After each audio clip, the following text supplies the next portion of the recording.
아멘. 우리 박수를 하나님께 영광 드리겠습니다. 기도하겠습니다. 사랑이 많으신 하나님 아버지, 우리 찬양대가 광복의 은혜를 주신 하나님께 이 땅에 부흥의 은혜를 소망하며 찬양을 드렸습니다. 하나님, 이 나라와 이 민족을 불쌍히 여겨주시고 은혜를 주셔서 이 나라와 이 민족이 부흥하는 은혜를 허락하여 주옵소서. 이 시간 말씀을 듣습니다. 말씀 가운데 함께 하시고 하나님이 예비하신 은혜를 허락하여 주옵소서. 은혜 주실 줄 믿고 감사하며 사랑 많으신 예수님 이름으로 기도하옵나이다. 아멘. 우리 다시 한번 옆에 있는 분과 인사하겠습니다. 반갑습니다. 반갑습니다. 우리는 지난 2주에 걸쳐서 요나단의 신앙에 대해서 살펴봤습니다. 요나단은 엄청난 대군의 블레셋 군대 위용에 떨지 않고 자신이 하나님의 백성이라는 정체성 위에 하나님 주신 사명을 붙잡고 하나님이 나와 함께 하실 것이라는 절대적 확신과 믿음 가운데 하나님의 도우심을 구하며 믿음의 행동을 보였습니다. 그리고 그 요나단의 믿음의 행위는 이스라엘과 블레셋 전쟁에 있어서 승리의 교두보를 마련할 수 있는 귀한 움직임이 됐습니다. 그리고 이어서 오늘 우리가 읽은 14장 16절에서 23절 말씀에서는 요나단의 이 행위로 이은 하나님의 섭리로 말미암아 힘을 얻은 이스라엘 군대가 믹마스의 전투에서 블레셋에 대하여 승리를 거둔 기록을 하고 있습니다. 그런데 여러분, 이 말씀은 단지 이스라엘이 블레셋과의 전쟁에서 이겼다라는 것을 이야기할 뿐만 아니라 지금 이스라엘의 왕인 사울이 이스라엘 백성의 지도자로서 무능하고 어리석은 자라는 것을 보여주고 있습니다. 그래서 오늘 우리가 앞으로 말씀을 살펴보면서 이 사울의 어리석고 무능한 모습을 살펴보고 반면교사로 삼아 우리의 신앙을 수정하는 작업을 좀 해보려고 합니다. 자, 여러분, 오늘 말씀이 배경이 되는 우리 12절에서 15절 말씀을 우리 같이 한번 읽어보죠. 우리 같이 읽어보겠습니다. 시작. 그 부대 사람들이 요나단과 그의 무기를 든 자에게 이르되 우리에게로 올라오라, 너희에게 보여줄 것이 있느니라 한지라. 요나단이 자기의 무기를 든 자에게 이르되 나를 따라 올라오라, 여호와께서 그들을 이스라엘의 손에 넘기셨느니라 하고, 요나단이 손발로 기어 올라갔고 그 무기를 든 자도 따랐더라.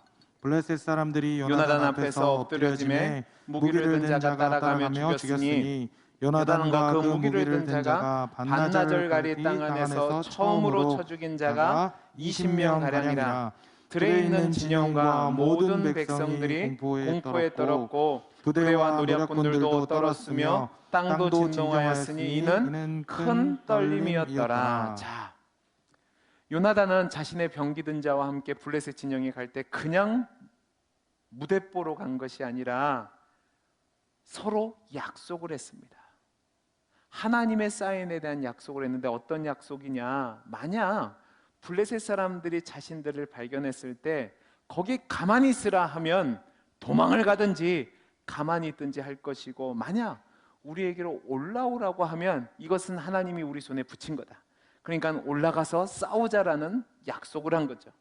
그런데 블레셋 사람들이 이 요나단과 그 수하의 무기 든 자를 발견하고 비웃으면서 올라오라고 하는 겁니다. 그러니까 요나단은 이거는 하나님이 우리에게 주신 기회다 하고 올라가서 반나절 동안 블레셋 군대를 쳐서 20여 명을 죽였습니다. 여러분, 이것은 큰 일이 아니라고 말씀을 드렸습니다. 그런데 이 일이 벌어지고 나서 이제 본격적으로 하나님이 움직이기 시작합니다. 거룩한 전쟁, 즉 성전의 전형적인 요소가 나타나는데 그것이 무엇이냐면 공포와 지진입니다. 블레셋 사람들이 두려워 떨기 시작하는 거죠. 하나님께서 믿음 가운데 행한 요나단을 도우신 겁니다.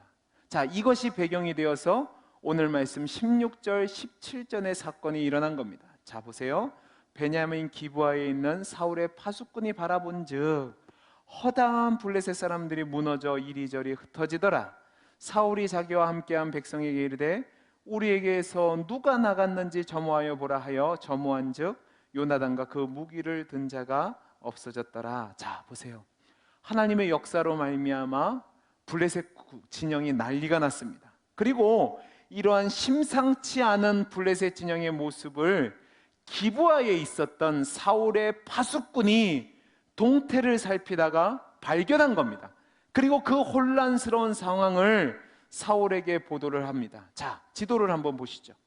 지도를 보시면 여러분, 자, 블레셋과의 전쟁이 어떻게 벌어졌냐면 처음에 이스라엘 군이 이쪽에 이스라엘 군이라고 써있던 길갈에 진을 치고 있었습니다. 또 기브아에 진을 치고 있었는데 게바에 있던 수비대를 칩니다. 요나단이 1000명의 군사를 데리고 수비대를 치니까 이제 블레셋 군이 내려왔을 때 어디까지 내려오냐면 믹마스까지 내려옵니다. 믹마스까지 내려오니까 이제 사울은 그 블레셋 군대의 위용에 압도가 되어서 어디로 내려가냐면 저 밑에 있는 기브아로 내려갑니다. 이것이 우리가 살펴본 내용인데요. 자, 이 기브아에 내려간 사울은 뭐를 하고 있었냐면 14장 2절을 보면 미그론에 있는 석류나무 아래에 머물렀다고 되어 있습니다. 이것은 아무것도 못하고 두려움 가운데 그냥 숨어 있는 겁니다. 그때 요나단이 가서 진을 치고 이제 싸움이 벌어지기 시작한 겁니다. 그런데 여러분 보면 오늘 말씀에 베냐민의 기브아라고 되어 있습니다. 그러면 왜 사울의 군대가 있는 진영을 베냐민의 기브아라고 했을까? 그것은 성경을 보면 기브아라는 곳이 여러 곳에서 등장하니까 따로 구별하기 위해서 그런 겁니다. 우선 여호수아 15장 57절을 보면 유다 산지에 있던 한 성읍 중에서 기브아라는 곳이 있었습니다. 그리고 여호수아 24장 33절을 보면 북쪽에 있는 에브라임 산지에 속한 마을 중에 아론의 손자였던 비느하사에게 주었던 땅 중에 하나가 기브아라는 땅입니다. 또 사무엘상 10장 5절을 보면 기브랏 엘로힘, 그러니까 하나님의 기브아라는 곳으로 지명된 산도 있었습니다. 그러니까 이렇게 다른 기브아와 구별하기 위해서 사울의 고향이었던 베냐민 지파에 있던 기브아를 베냐민의 기브아라고 이야기를 하는 겁니다.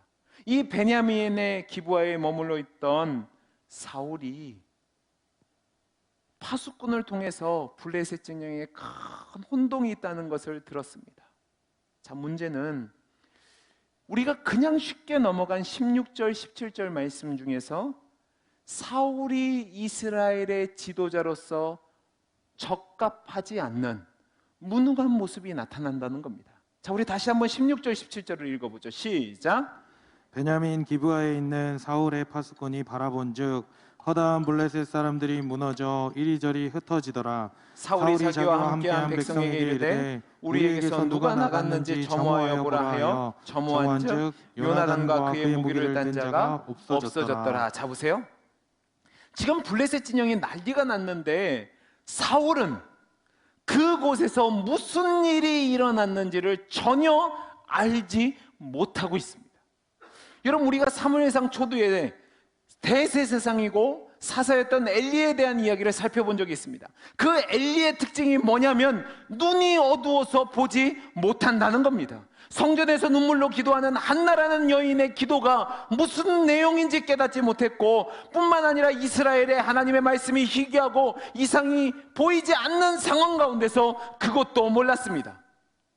그렇게 무능한 사사 엘리의 모습을 보였는데 지금 그 엘리처럼 사울이 전쟁에서 큰 일이 일어나는데 무엇이 일어났는지를 모르는 어리석은 상태에 있다는 말입니다. 블레셋 진영에 무슨 일이 일어났는지도 몰랐을 뿐만 아니라 자신의 진영에서 무슨 일이 일어났는지도 몰랐고 또 내가 해야 될 일이 무슨 일인지도 알지 못했다고요. 자 보세요. 지금 블레셋 진영에서 블레셋 사람들이 무너져서 이리저리 흩어지고 있습니다. 왜 블레셋 진영에서 이런 혼동이 일어났죠? 14장 5절에 들에 있는 진영과 모든 백성들이 공포에 떨었고 부대와 노략군들도 떨었으며 땅도 진동하였으니 이는 큰 떨림이었더라 라고 되어 있어요. 여러분 15절 말씀 보여주세요, 집사님. 이 15절을 보면 떨었다란 말이 3번이나 나옵니다. 이 얘기는 뭐냐면 지금 블레셋 사람들이 얼마나 두려움 가운데 떨고 있는지를 보여주는 거예요. 보통 떨림이 아니라 하나님이 주신 두려움 때문에 온 공포 가운데 온 떨림이란 말입니다. 그래서 우리 성경을 보면 큰 떨림이라고 되어 있지만 히브리어 원문으로 직역하면 하나님의 떨림이라고 번역할 수 있습니다. 하나님이 일하시니까 그 하나님의 역사로 인한 공포 가운데 떨었단 말이에요. 그래서 혼비백산에서 이리저리 흩어지고 있는데 그 흩어짐은 일반적인 흩어짐과 달랐을 거란 말입니다. 자, 그러면 여러분이 왕이라면 이런 보고를 받고 가장 먼저 뭐를 해야 될 것 같으십니까? 아무 생각 없이 듣고 계십니까? 여러분이 왕이라면 어떻게 하겠냐고. 지금 이길 수 없는 상황인데 흩어지고 있어요. 그러면 어떻게 해야 돼요? 바로 진군을 해야죠. 그래야 이기죠. 근데 지금 사울은 뭐를 하고 있냐면 누가 나갔는지 점호해 보라는 겁니다. 그는 적진의 혼란이 이스라엘 병사에 의해서 일어난 것이라고 생각을 하고 병사를 모아놓고 누가 이스라엘 진영에서 블레셋 진영으로 갔는지를 파악하기 위해서 모아놓고 점호를 하고 있어요. 여러분, 이 얘기가 뭔지 아십니까? 지금 전쟁에 임하는 왕이 자기 수하의 병사 중에 누가 나갔는지도 모르는 무능한 왕이라는 거예요. 목사님, 모를 수도 있죠. 근데 모를 수도 있는 상황이 아니에요. 왜 아니냐면 앞선 13장 15절 말씀을 보면 사무엘이 일어나 길갈에서 떠나 베냐민 기브아로 올라가니라. 사울이 자기와 함께 백성의 수를 세보니 몇 명이라고요? 600명이에요. 여러분, 600명밖에 남지 않았어요. 결코 많은 숫자가 아니에요. 그리고 지금은 아주 위급한 상황이에요. 그런데도 자신의 군대의 정황을 제대로 파악하지 못하고 있어요.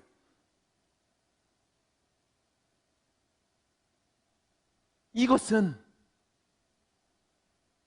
사울이 이스라엘 백성의 지도자로서 이스라엘 백성을 지키고 보호하고 다스림에 있어서 무능한 상태라는 것을 보여주는 거예요. 근데 여러분, 여기서 자신의 무능함을 보여주는 것에서 멈추지 않고 더 큰 어리석음을 보여줍니다. 자, 우리 18절 말씀 보시죠. 같이 읽어보겠습니다. 시작. 사울이 아히야에게 이르되 하나님의 괴를 이리로 가져오라 하니 그때에 하나님의 괴가 이스라엘 자손과 함께 있음이니라. 자, 보세요.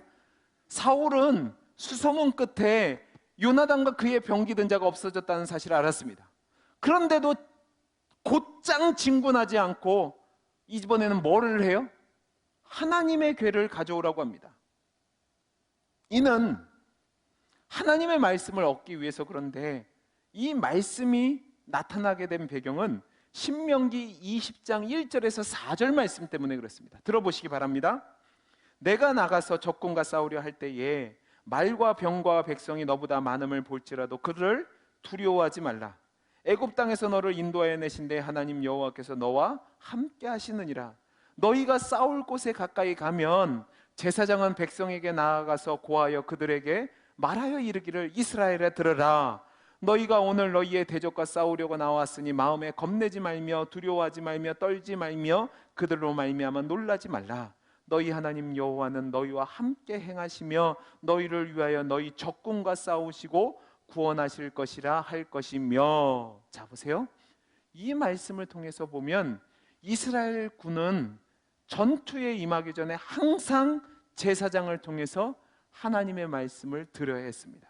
아마 사울은 이 규례를 떠올렸던 것 같습니다. 그런데 여러분, 이 14장 18절 말씀을 보면 해석에 있어서 많은 논란을 갖고 있는 말씀입니다. 왜냐하면 잘 보세요. 다시 한번 14장 18절을 보세요. 하나님의 궤를 이리로 가져오라고 되어 있잖아요. 이 부분이 문제가 되는 거예요. 사무엘상 7장 1절 말씀을 보면 이렇습니다. 기란 여아림 사람들이 와서 여호와의 궤를 옮겨 산에 사는 아비나답의 집에 들여놓고 그의 아들 엘리야사를 거룩하게 구별하여 여호와의 궤를 지키게 하였더니라고 되어 있는 것처럼 사울 당시의 여호와의 궤는 기랏 여아림이라는 곳에 있었습니다. 근데 이 기랏 여아림이라는 곳은 지금 전쟁을 벌이고 있는 이 곳과 상당히 떨어져 있는 곳입니다. 그리고 역사적으로 본다면 하나님의 언약궤가 움직이잖아요. 굉장한 조심성이 필요합니다. 그러니까 그러한 하나님의 언약궤를 가져오게 한다거나 이미 전쟁터에 가져온 것으로 전제가 되는 이 말씀의 내용이 논란이 되는 거예요. 그래서 히브리어 성경을 보면 마소라 사본이 있는데 그 마소라 사본에는 하나님의 언약궤라고 표현이 되어 있는데요, 이것을 번역한 것이 70인경이에요. 헬라어로 번역했는데 70인경을 보면 하나님의 언약궤라고 번역하지 않고 에봇이라고 번역을 했습니다. 저는 개인적으로 하나님의 언약궤라기보다는 에봇이 더 타당하다고 생각합니다.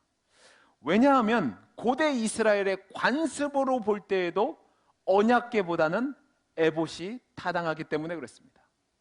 이스라엘 백성은 하나님의 뜻을 물을 때에 법궤를 사용하지 않고요, 대신 에봇에 붙어 있던 우림과 둠밈을 사용해서 하나님의 뜻을 물었습니다. 그리고 앞선 3절에서 무슨 말씀이 있었냐면 제사장 아히야가 에봇을 입고 있었다라는 언급이 있습니다. 그리고 18절 말씀을 보면 하나님의 궤를 이리로 가져오라고 했을 때 이 가져온다라는 동사가요, 성경을 보면 언약궤를 가져올 때 사용되는 동사가 아니라 에봇을 착용하거나 가져오는 곳에만 사용하는 동사입니다. 자, 문맥에서 봐서 그러면 그렇고, 또 우리가 앞에 4장에서 어떤 내용을 살펴봤냐면 이스라엘 백성은 이미 블레셋과의 전쟁에서 언약궤를 사용하려다가 패배한 경험이 있습니다. 그러니까 다시 그 언약궤를 가지고 와서 블레셋과의 전쟁에서 이용하려고 하지 않았을 겁니다. 그러니까 저는 개인적으로 전체 문맥과 상황으로 볼 때는 하나님의 언약궤보다는 에봇이 더 맞다라고 생각이 됩니다. 그러나 언약궤가 되었든지 에봇이 되었든지 사울은 지금 전쟁에 나가야 되는 위급한 상황에 하나님의 말씀을 듣기 위해서 지금 이것을 찾고 있던 것은 왜 그럴까? 왜 이런 생각을 했을까라고 생각해 보면 앞에 사무엘에게 혼났잖아요. 앞에 사무엘에 혼났으니까 이번에는 좀 잘해보겠다는 의지로 그렇게 한 것처럼 보입니다. 그러나 그러한 행동이 아주 심각하게 어리석고 무능한 사울의 모습의 증거가 되고 있습니다. 제가 크게 두 가지 이유로 말씀을 드릴게요. 첫째는 뭐냐면 수소문 결과 자신의 진영에서 지금 자신의 아들 요나단과 그의 수하던 병사가 없어졌다는 사실을 확인했습니다. 그러면 사울의 입장에서 본다면 자신의 아들과 그 수하의 병사가 심각한 위기의 상황에 처했을 거라고 생각했을 거예요. 자, 생각해 보세요. 600명이 있는데도 감히 못 쳐들어갔는데 2명이 수많은 적진에 들어갔으면 여러분 얼마나 위급하고 위험하다고 생각했겠어요. 그리고 그 위급한 상황에 있는 자가 누구예요? 내 아들이에요. 그러면 여러분 어떻게 해야 되죠? 제 말을 이해를 못해서 가만히 계신 거예요? 아니면 질문이 어려워서 그런 거예요? 지금 자기 아들이 위험한 상황이 있다니까요. 내가 왕이고 수하의 병사가 있으면 가만히 있어야 돼? 가야 돼요? 가야죠. 왕으로서 지금 거드름을 피울 때가 아니란 말입니다. 근데 지금 하나님 말씀 듣겠다고 제사장 오라고 하고 머뭇거리면서 왕으로 거드름 피고 있다고요. 이게 무능한 지도자의 모습인 거예요. 두 번째로 어떤 문제가 있냐면, 자 보세요. 지금 블레셋 진영에 혼동이 있는데 그냥 혼동이 아니라 큰 혼동이 일어나고 있어요. 제가 이게 하나님이 역사하시는 성전의 전형적인 모습이라고 그랬습니다. 그러면 여러분, 자신과 이스라엘 백성들이 전쟁에 참여한 것인지, 참여한 지금이 하나님의 뜻인지 아닌지를 물어보고 있을 때가 아니에요. 이미 하나님이 역사하시면 내가 가야죠. 시급한 상황일 뿐만 아니라 하나님이 지금 역사하시는 그 상황에서 뭐가 옳은지 그른지 판단할 이유가 뭐 있어요? 그러면 하나님이 역사하셨으니까 나는 하나님의 백성이고 하나님의 군대면 나아가야죠. 여호와께서 친히 싸우시고 승리하신 그 뒤처리를 해야 되는데요, 주저하고 머뭇거리고 있어요. 여러분, 얼마나 어리석은 모습이에요. 근데요, 이것으로 끝나지 않고 엎친 데 덮친 격으로 그가 정말로 영적으로 어리석다는 것을, 그리고 믿음 없다는 것을요, 19절 20절에서 보여줍니다. 자, 우리 19절 20절을 같이 한번 읽어보죠. 시작. 사울이 제사장에게 말할 때 블레셋 사람들의 진영에 소동이 점점 더한지라. 사울이 제사장에게 이르되 내 손을 거두라 하고 사울과 그와 함께한 모든 백성이 모여 전쟁에 가서 본즉 블레셋 사람들이 각각 칼로 자기의 동무들을 치므로 크게 혼란하였더라. 자 보세요. 이 말씀을 보면 지금 블레셋 진영의 상황이 얼마나 급박한 상황으로 전개되고 있는지를 보여주는 겁니다. 근데 여러분 잘 보세요.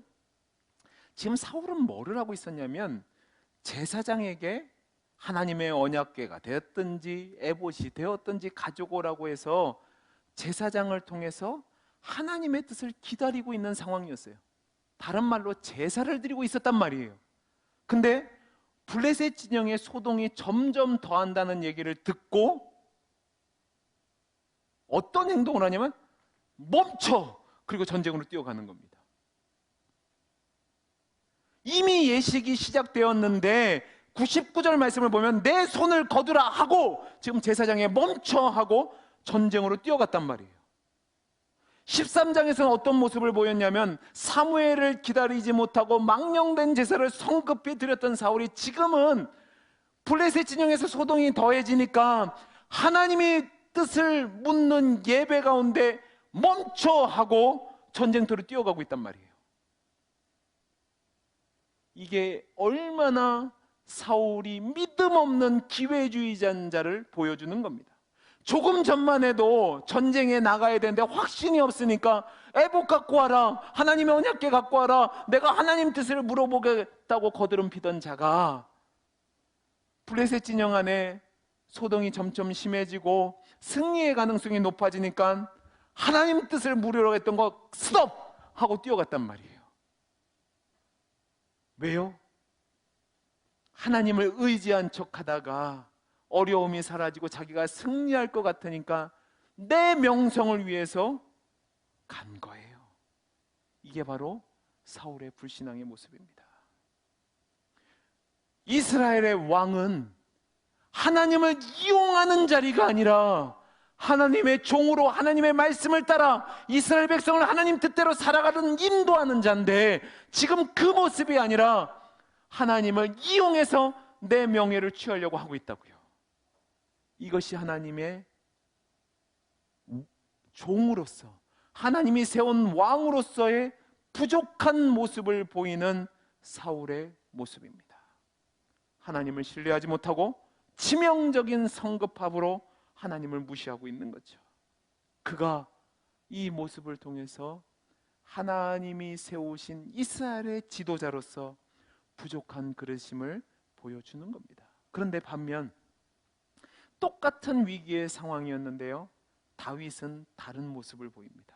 자, 우리 사무엘상 20장으로 가보겠습니다. 23장 1절에서 5절입니다. 같이 한번 읽어보죠. 시작. 사람들이 다윗에게 전하여 이르되 보소서 블레셋 사람이 그 일날을 쳐서 그 타작마당을 탈취하더이다 하니, 이에 다윗이 여호와께 묻자와 이르되 내가 가서 이 블레셋 사람들을 치리이까? 여호와께서 다윗에게 이르시되 가서 블레셋 사람들을 치고 그 일날을 구원하라 하시니, 다윗의 사람들이 그에게 이르되 보소서 우리가 유다에 있기도 두렵거든 하물며 그일라에 가서 블레셋 사람들의 군대를 치는 일이니까 한지라. 다윗이 여호와께 다시 묻자온데 여호와께서 대답하여 이르시되 일어나 그일라로 내려가라. 내가 블레셋 사람들을 내 손에 넘기리라 하신지라. 다윗과 그 사람들이 그일라로 가서 블레셋 사람들과 싸워 그들을 크게 쳐서 죽이고 그들의 가축을 끌어오니라. 다윗이 이와 같이 그일라 주민을 구원하니라. 자, 보세요. 이 말씀은 다윗이 도피 생활 중에 있는 내용입니다. 다윗은 사울의 죽음을 피해서, 죽음의 위협을 피해서 약 10년 정도 도피 생활을 했습니다. 그리고 이때 당시는 그일라라는 인근 지역의 인근에 도피할 때인데, 이때는 어느 정도냐면 약 4년 정도 지났을 때입니다. 그러니까 지칠 대로 지친 상황이에요. 언제 죽음의 위험이 몰려올지 모르는 두려운 상황 가운데서 다윗은 자기를 따르는 수하의 사람들만 간수하기도 어려운 상황이었습니다. 근데 그때에 유대 경내에 있던 그일라에 추수 때가 됐는데 블레셋 사람들이 쳐들어와서 타작마당을 탈취한다는 얘기를 들었어요. 이때 다윗의 사람들은 뭐라고 얘기하냐면, 다윗이여, 우리가 유다에 있기도 두려운데 괜히 그일라에서 블레셋 사람들을 치는 것은 말도 안 되는 일입니다. 우리 그렇게 하지 맙시다라고 그랬어요. 왜냐하면 잘 보세요. 지금 자신들이 블레셋과 싸우잖아요. 그러면 뒤에 누가 쳐들어올 수 있어요? 사울이 쳐들어올 수 있어요. 그러면 앞뒤로 갇히게 되는 거예요. 그러면 전멸할 수 있단 말이에요. 이게 상식이에요. 그러니까 가지 말자고 한 거예요. 지금 내 코가 석전데 무슨 도와줍니까? 그 얘기를 하는데요, 다윗이 어떻게 한 줄 아세요? 이 급박한 위기의 상황에서 먼저 하나님의 뜻을 묻습니다. 한 번이 아니라 2번을 묻습니다. 그리고 하나님의 대답이 그일라로 내려가서 그들을 구원하라고 하니까요, 뒤도 돌아보지 않고 의문도 품지 않고 바로 그일라로 내려가서 하나님 뜻에 순종해서 블레셋을 칩니다. 저는 이것이 하나님을 믿는 백성의 모습이라고 생각합니다. 전화기를 끄시지요. 나가서 받으시든가. 여러분, 우리 주님을 기억해 보시기 바랍니다. 우리 주님이 십자가를 지실 때 주님은 당신의 땀이 핏방울이 되도록 하나님께 기도했습니다. 여러분, 예수님이 왜 땀방울이 핏방울이 되도록 기도하셨을까요? 아마 처음에는 하나님께 이렇게 기도했을 겁니다. 아버지, 정말 이 길밖에 없습니까? 나 아니면 안 됩니까? 이 방법 아니면 안 됩니까? 라고 기도하셨을 겁니다. 너무 괴로워서 울기도 했을 것이고 피할 수 있는 방법을 모색하기도 하셨을 겁니다. 그러나 그것이 자신을 이 세상에 보내신 하나님 아버지의 뜻이니까 결국은 그것을 받아들입니다. 그리고 나서 드린 기도가 뭐죠? 아버지여, 나의 원대로 마옵시고 아버지의 뜻대로 되기를 원합니다. 그 기도를 하시고 십자가의 길을 가셨습니다. 이것이 우리 주님이 우리에게 보여주신 하나님 아버지를 믿는 믿음의 모습입니다. 그러면 이제 이것을 우리에게 적용해 보죠. 여러분, 우리 주변을 보시기 바랍니다. 이 세상을 보면 이념과 소신을 가장 중요하게 여길 정치인들이 오히려 상황에 따라서 이합집산을 하는 것을 봅니다. 입에 달면 삼키고 쓰면 뱉는 모습들을 우리는 너무나도 자주 보고 있어요. 이게 이 세상의 모습이에요. 그런데 교회 안에서도 이런 성도들의 모습이 있습니다. 하나님의 백성으로 하나님을 믿는다고 하면서도 하나님의 말씀과 뜻을 따라 살기보다는 상황을 따라서 움직이는 사람들이 얼마나 많이 있습니까? 힘들고 어려우면 하나님을 붙잡고 기도한다고 난리를 칩니다. 철야기도, 40일 작정기도, 온갖 기도란 기도, 예배란 예배는 다 드립니다. 근데 정작 힘든 일이 있으면 하나님 뜻을 묻겠다고 움직이지 않습니다. 대신 평가하고 판단합니다. 예배를 이용해서 자신의 뜻을 관철시키려고 합니다. 무슨 그렇게 거창한 예배들이 많이 있습니까? 자기를 위해서 하나님의 이름을 팔고 예배를 이용하는 거죠. 내가 명성을 얻고 내가 이기게 될 것 같으면 예배 다 때려치우고 내 뜻대로 움직입니다. 여러분, 이것은 믿음이 아닙니다. 아무리 거룩한 말을 하고 아무리 예배를 많이 드려도 그것은 믿음이 아니라는 말입니다. 하나님은 이런 기회주의자들을 기뻐하지 않으십니다. 가룟 유다를 보시기 바랍니다. 그는 예수님이 당신의 뜻과 맞지 않으니까 결국은 스승인 예수님을 팔았습니다. 대만은 그리스도의 사도로서 복음을 증거하는 자로 살았지만 세상을 사랑해서 세상으로 나아갔습니다. 이것은 믿음이 있는 모습이 아니죠.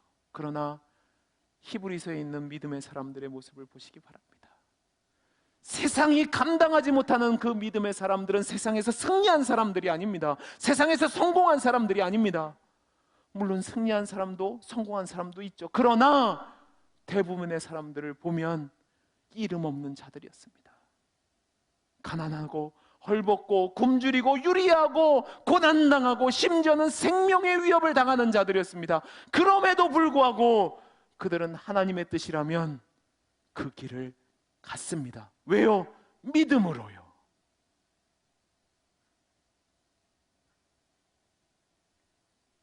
하나님이 사용하시는 일꾼은 충성된 자입니다. 하나님이 사용하시는 일꾼은 깨끗한 그릇입니다. 깨끗한 그릇이란 뭔지 아세요? 두 마음을 품지 않고 충성되게 순전하게 하나님을 믿는 믿음으로 살아가는 겁니다. 우리의 믿음의 선진들을 보시기 바랍니다. 하나같이 다 바보 같아 보였습니다. 철저하게 하나님 중심이었습니다. 그 중심으로 타협하지 않고 주를 위해서라면 희생하고 손해를 감내하고 믿음의 싸움을 싸웠습니다. 그리 아니하실지라도 말입니다. 저는 저와 여러분이 이런 믿음의 사람이 될 수 있기를 간절히 소원합니다. 거창한 것 생각하지 마십시오. 여러분의 가정에서 미워 죽겠는 왼수 같은 사람이 있습니까? 사랑하는 겁니다. 참는 겁니다. 아무도 아멘을 안 하시는 이유는 못하겠다는 거죠. 그죠? 그걸 하는 거라고요.